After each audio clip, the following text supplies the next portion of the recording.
Bretagne est située à l'ouest de la France.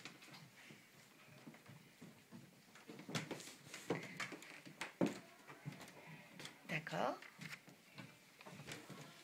Il y a 4 régions dans la Bretagne. Le Finistère, la Côte d'Armor, le Morbihan et l'île et Vilaine. Alors, je me permets juste de te couper un petit peu. C'est le Morbihan, d'accord? Et ce ne sont pas des régions. La Bretagne est une des 22 régions françaises. Et le Finistère, le Morbihan, l'Ille-et-Vilaine et les Côtes-d'Armor sont les 4 départements de la région Bretagne. Continue. Finistère, son nom signifie la fin de la terre. Oui, car le Finistère est tout au bout, ici. Tout au bout. Juste avant la mer. L'île et Vilaine, du nom de 2 cours d'eau qui l'arrosent. Le département est un peu de la porte d'entrée de la Bretagne.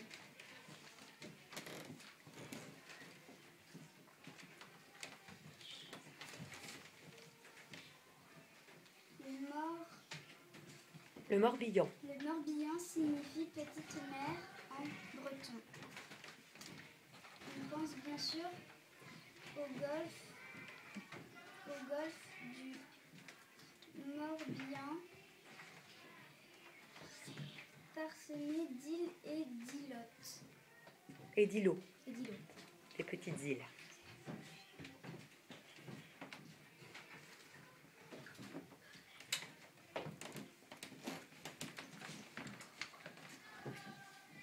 Alors, est-ce que tu veux nous présenter par exemple le drapeau de Bretagne?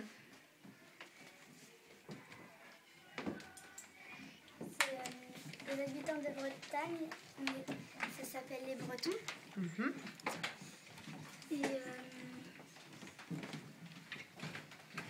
Et là, tu as mis le drapeau de la Bretagne. Hein?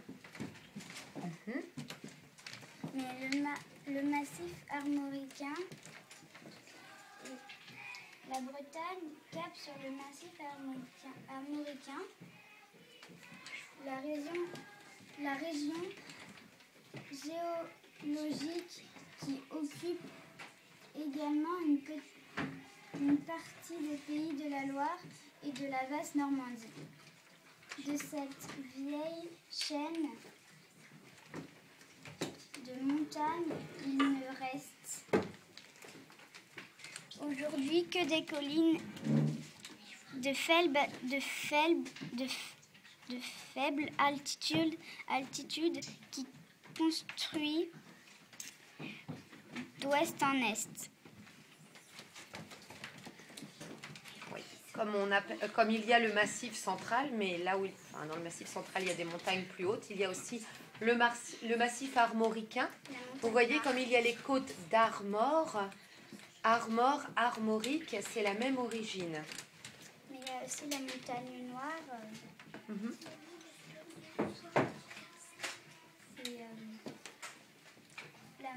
Les monts d'Arrée et les montagnes noires dans l'Ande du Menet et de Lovo, malgré son relief en apparence, hauteur de Bretagne et la région de France où l'altitude moyenne est la plus faible.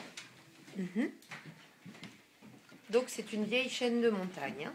Alors, après, qu'as-tu d'encore très intéressant à nous présenter? Il y a un paysage qui bouge. Uh-huh.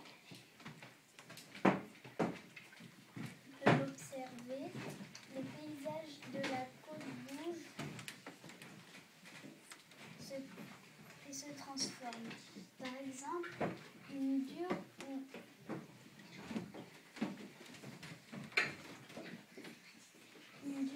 tu allais faire des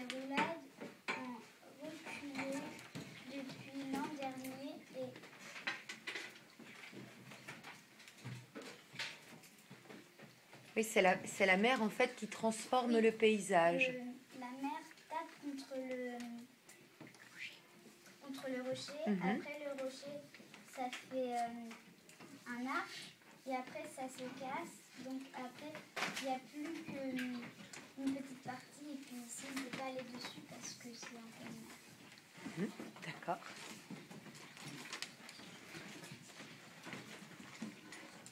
Alors, est-ce que tu veux bien nous présenter peut-être les personnages historiques de Bretagne?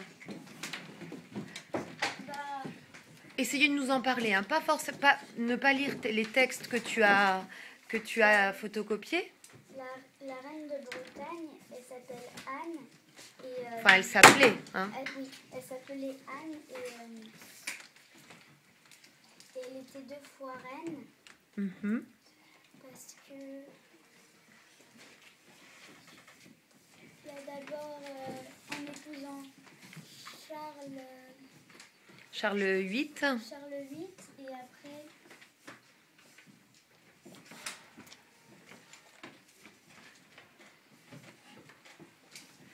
et elle a épousé en 1540 en 1514.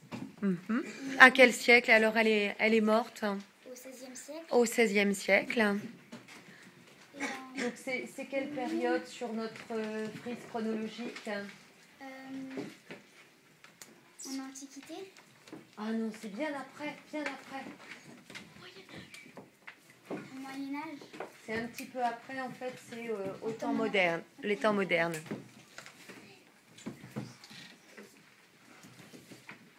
Et en 1515, Claude, sa fille aînée, apporte la Bretagne en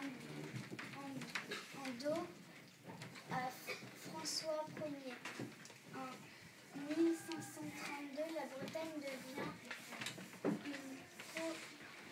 province de la France. D'accord.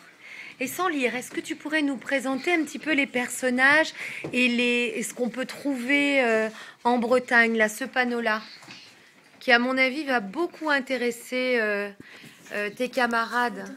Oui, voilà. Ils connaissent sûrement déjà le sujet, d'ailleurs. Alors, tu peux nous présenter les druides? C'est qui, les druides? Les druides, ce n'est pas seulement des personnages de BD. C'est des professeurs. Oui.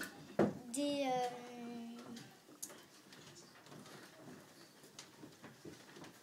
juges.